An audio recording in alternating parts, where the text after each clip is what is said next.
Hey guys, welcome back to our home build, and here we are in front of the house. Um, yeah, Making some progress. Let us walk you through what we've done since the last video.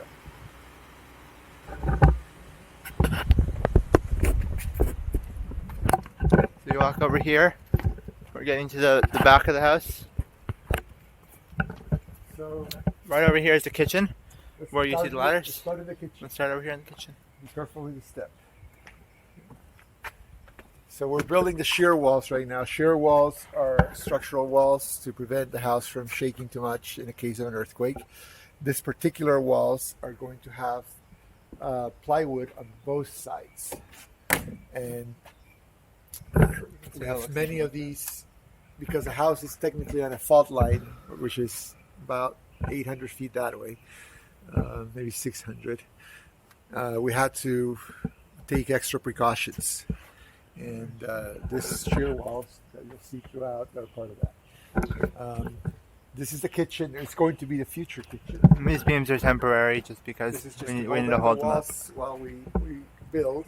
Over here we have hot, and then the hot water lines over here, which are the white lines, and then we've got the cold lines over there that are the blue lines. Right. And this is where the sink is going to be, looking out into the driveway. And then I believe this is also going to dishwashers. Right. Dishwashers are going to sides, yes. And they're going to be cooked up here. The refrigerator is going to be here, big refrigerator. And then over here we have a pantry. It's a pretty sizable pantry. Yes, so we're going to have counter throughout this place, I believe, shelving, maybe another counter and more shelving, and additional shelving in the back. And then over here, it's kind of just like a closet of sorts. It's a shoe niche. So there's going to be a bench here with storage for shoes, coats, backpacks, etc. So we can put our shoes and then walk out of the house to the back. And this is the bathroom. This is the bathroom. This is the toilet. The window's yet to be built here, but there's going to be a window from here to here. And provide some good lighting. Yeah, provide some good lighting. And over here is my mom's office. It's a pretty sizable office. And size office. We have some Simpson strong ties over there and over here. Yes, these are holding the house down. We probably should spray something on them before they rust too much. But yeah, let's remember to do that next week, dude. Along every wall, right? Along all the structural walls, all the shear walls, and this one is one of them. We have these are massive walls. And we have to bolt them down with these big bolts. We're putting in sheeting on both sides of this wall. So there's going to be the plywood on this side, there's going to be plywood on this side. That's right. We have to leave it exposed, one side open right now because of inspections. But, once we pass inspections, we should be able to close it off. Yeah. Down here is the basement. We haven't changed much down there. No.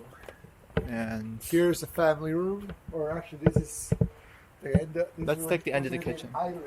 We have two islands in the kitchen. There's an island there with a cooktop, and then we have another a island here to eat. We have all the way to here. In this space, there's going to be a hatch door that we're not telling anybody except our friends in YouTube video who are followers. A hatch door, so it'll be kind of like this, where the floor is going to be here, and you can't really tell it's there. You'll be able to walk over it, and we'll have a secret button probably along this column that will allow us to press a button and open the hatch door electronically. And then we'll probably have some sort of manual override just in case there's a power outage or. Yes, so here is going to be another island for this kitchen.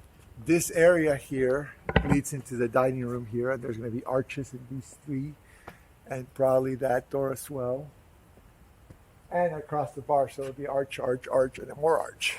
Yeah. And as my dad said earlier, there's a bar right here. If we wanted to, we could eventually remove this bar and put an elevator shaft in. Yes, so the joist and the floor up top are all engineered so that even though this is a support wall, we'll be able to remove the sections of these joists to put in an elevator, and right on top of this, coinciding with the space, is a closet in the master bedroom, which can be converted to an elevator. So it would be very easy to set up an elevator here in the future if we wanted to. This is our family room. It's quite large, this space, and we're still figuring out how to make it work because it is so large. We need a TV here. I didn't realize this window was so large. We're gonna have to find out. I'm thinking we'll use some sort of electronic blackout tint on the windows. That's a possibility. When we do that, if we do that, I'll make sure to do a video on that. I'm sure my dad will be really excited to spend all the money on that. Yes, but, very excited. Or we could put a TV in this corner and have it angled out. That's another possibility that may work better. That looks good. Or the other possibility we're thinking of is a drop-down screen with projector in the back of the roof and ceiling, which also drops down. This wall, I'll explain something for future records. This wall, we had it all framed out and we're taking it apart because I didn't read the plans correctly.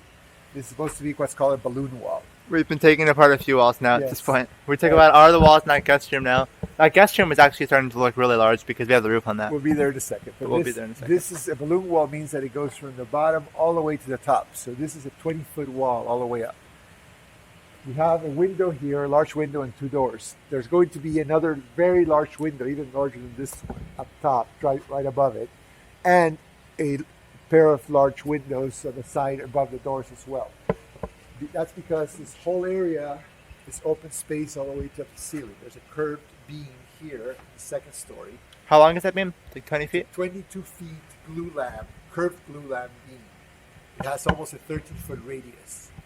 It's going to be quite impressive when we put it up, and we'll do a video on that. But it's hopefully we can record the process of getting it up there and everything. Yes, we will be recording that. We have come up with some gear to try to put it up there very easily with. We just bought a cart. With an electric motor set up on top of our scaffolds. We have a scaffold back here, for example, the red one. And we have an electric hoist, 1,300-pound hoist. Set up on top of the scaffold. We're probably going to go up one more level on this, and then set up the electric hoists. And it should be strong enough to hold the scaffold along one of these bars up in the top. Not that one, maybe the one that goes above it. Goes on. And that should let us, these beams are 500, 600 pounds each. So it's a lot easier to use. You got to be careful how you lift them, and it's not something you do with human power alone usually. It's too dangerous. So anyway, so this is our family room, and then we have the dining room right here. This area is going to be the dining room. Probably, I'm not sure which direction we're going to have it. It's certainly large enough to have it in both directions, but maybe this direction, because there's going to be a spiral staircase, a curved staircase, sorry, not a spiral, a curved staircase that starts about here and goes up this way and then to the second story. Why is that beam curved? Not curved. Why is that beam like slanted? We just had leftover wood. We did a deck on the top of the guest room, and we ended up cutting 12-inch planks. They were 20-foot long planks in order to create a slope for the water on top of that room. Yeah, and as you can see, this is a good example of it. You can see how it goes from that thick up there, and then it slowly gets less than an inch. Well, this one went to a point. We just cut it out, but we're using these to hold the walls from moving, shaking. So it doesn't matter if it's this thick. This is just leftover lumber to do these kinds of things, and they're quite useful for it. So here we are showing also, we're putting up a vent, AC heating, that's going to run up the wall and deliver the air from up there. These old houses, there were some of these in the old house, but a lot of the vents were also in the floor, and I'm not too fond of that because of the dust that gets in there and so on, and it's better to put it up there, in my opinion. Yeah.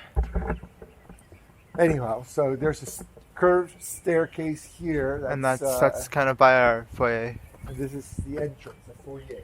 So this is going to be the future entrance. We'll probably have a piano or And something we're here. looking into the Formal living room. formal living room, which we probably won't be too formal knowing us. We'll probably use it informally. gonna use it informally. But it's a very large space that we can have gatherings and whatnot.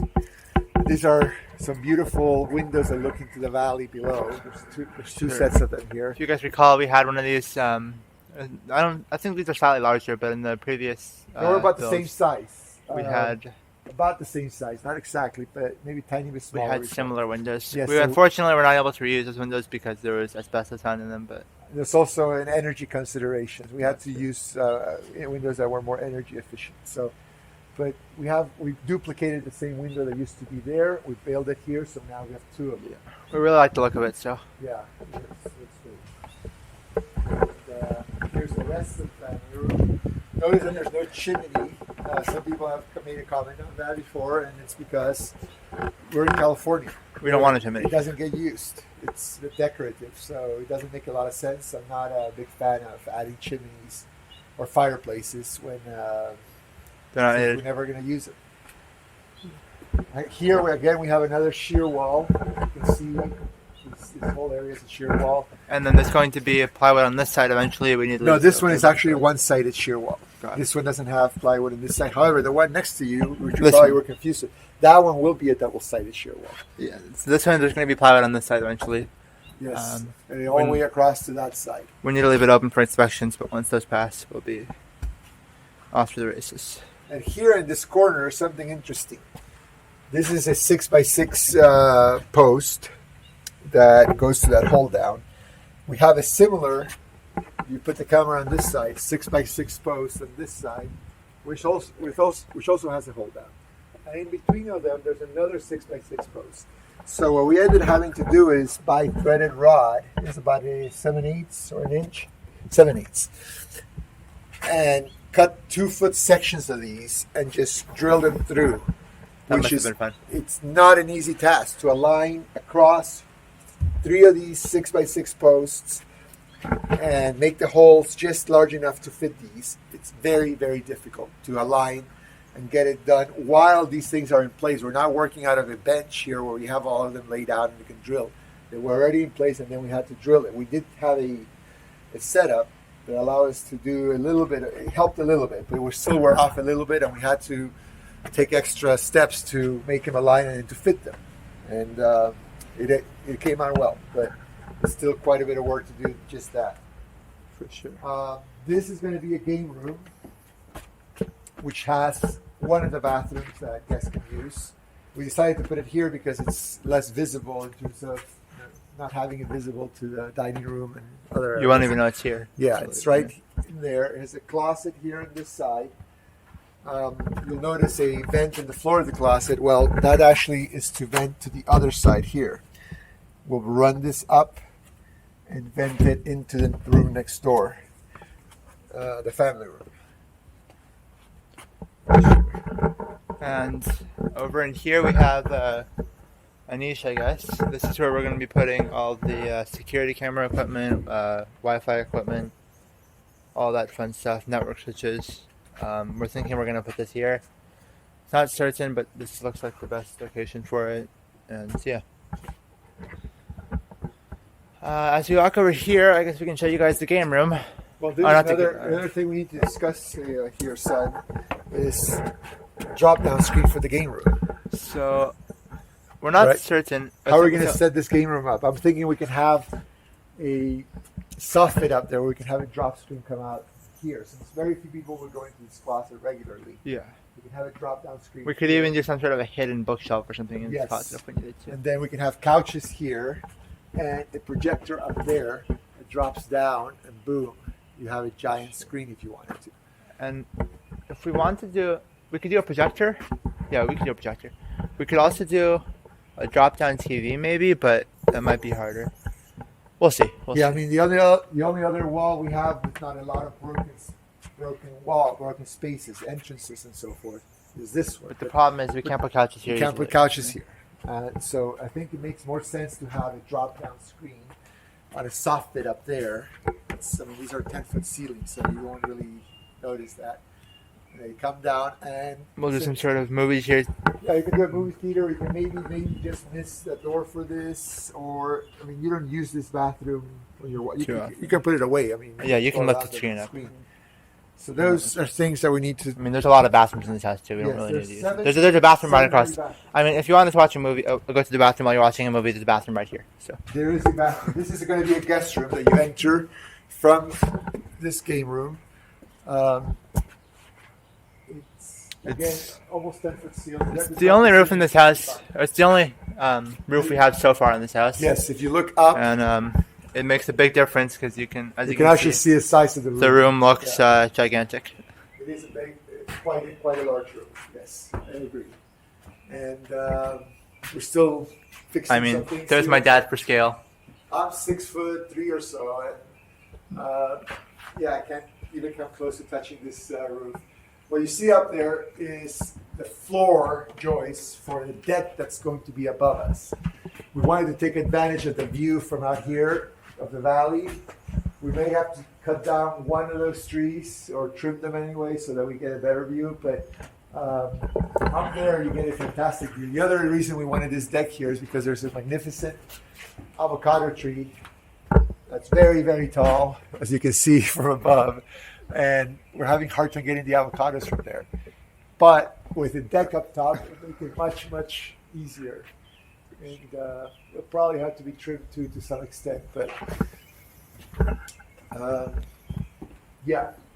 This room, we can start to see the house come together, and Yes, this room is close to being completed. We got to put a false roof ceiling joist here, but it only dropped down about 4 or 5 inches from where it's at now. So it'll be 9.8. this is So I mean, with the roof on, you start to see the true size of this. yes, this bathroom has a Walk-in shower. walk-in shower, no curveless. There's no edge. He's going to walk in, so that's what the reason for this. There's a fix that needs to be done here because our frame are messed up. Either move this wall closer to this edge or move this edge back, which is another option. So we're still investigating what to do here. But we definitely want it curveless because there's going to be a toilet there and a sink on this side. Where's the water for this thing coming from? It's behind this walls. So if you go behind this walls, you see all the piping. Right over here. Oh yeah. This one's for the toilet, and that's for the sink. Another thing that should be noted here: we're on a raised foundation, so there's no slab. You don't see the water for the shower. It's already down below, but we were considering where to put the shower head and the controls. One of the things we're thinking of is to put the shower head up above, drop down from the ceiling. Like a waterfall Like shower. a waterfall or rain type thing. I've seen some pretty nice But showers put like the that. controls, the water controls, somewhere where you won't get wet if you want to turn them on. Many people have the shower head and the controls right below, and You can't really. You can't. have to have long arms like me. Right, It's exactly. It's not. And so here we might put the controls on this side, let the water get warm or to the temperature of your liking, and then you can step in. Another good thing about this setup that we're doing is that we have a recirculation system to each room, not throughout the house. To each bathroom has a separate hot water recirculation system. So you should get almost instant hot water to all these. You won't really have to wait for your water to heat up anymore. Exactly. There's no need. We're gonna do a water recycling system, right? Where Yes. we can water So originally, we're in Southern California. We're undergoing a drought right now, and there were some water restrictions put in a few years ago, but then they were lifted. However, now we have additional water restrictions because of the drought, and now people in some counties can only, for example, irrigate their lawns once a week or their gardens. In this area, it's 3 times a week, the maximum. For 8 minutes, I believe, per system. And so originally I had thought of doing what's called a gray water system, where you take some of the water that it's not too polluted, like shower sinks, and reuse them, filter that and reuse it in places like toilets or irrigation.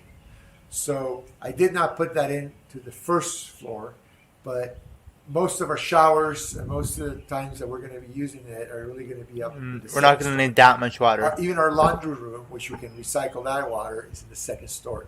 So we're probably going to be putting it in with separate piping that comes from the second story that can be diverted either to our sewage lines or to a gray water recirculation system. And we will be posting a video when we do that. Yes, definitely. Once we get that set up, we'll post a video. And they'll just be diverter valves and separate lines, maybe running them into the basement where we can filter the water. That way we don't have visible pump it tanks. out. Yeah.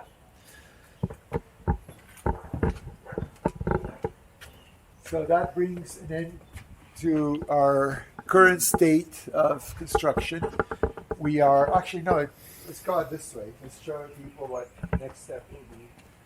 We're very close to finishing up the framing on this first floor. We still got to put some sheeting up, but we're close to putting in the second story. Within the next 2 weeks, Yes. we'll be able to. This house, as you can see, has large spans of space that you can cover with no supporting column. So we brought in, these are called I-beams or PJIs. I-beams, right? They're called I-beams. I-beams. So they're made. You can see By they putting look in like an eye on the center. a small, yes, exactly. They have the I shape, but they're made by putting lumber on one end, lumber in the other, with a piece of plywood, essentially, OSB, and creates this very strong structure. These are light. They are much better than just having regular lumber, sawn lumber. And we have 3 different sizes of these. These are, I think these are the 210s. So these are the 210s. And then we have 310s as well. Those are 210s down there, and these are 310s. Are they? Are they? No, I thought these are, actually this both might be 210s. Maybe they're Oh, both. here's Oh, and behind then back us. here behind us we have. Behind us, we have, where's the stamping on these? I think these are 310s. I think this might be in the other stack. I don't We have know. multiple stacks. Either way, But anyway, they're stronger and stronger for each height. One of the things that's kind of interesting is and it will be of use to us in this property. And as we go over in here, order to create such large spans and open spaces, we need to set up some of these beams. These are engineered beams. They're parallams or LVLs. If you look at it from the end here, bring the camera. we go over here. This is a 7-inch by 18-inch by 20-some feet long. These are heavy. They're massive. So my son here has been doing some weightlifting to strengthen himself up because it's going to be up to him to carry these in there and hold them up while I put the screws on there. Either that or we'll have to come up with some other engineered way to do it. Probably that's But anyhow, reasonable. we have a lot of these ready to go. Hopefully in the next 2 weeks or so they'll all be up and we can start the framing second story.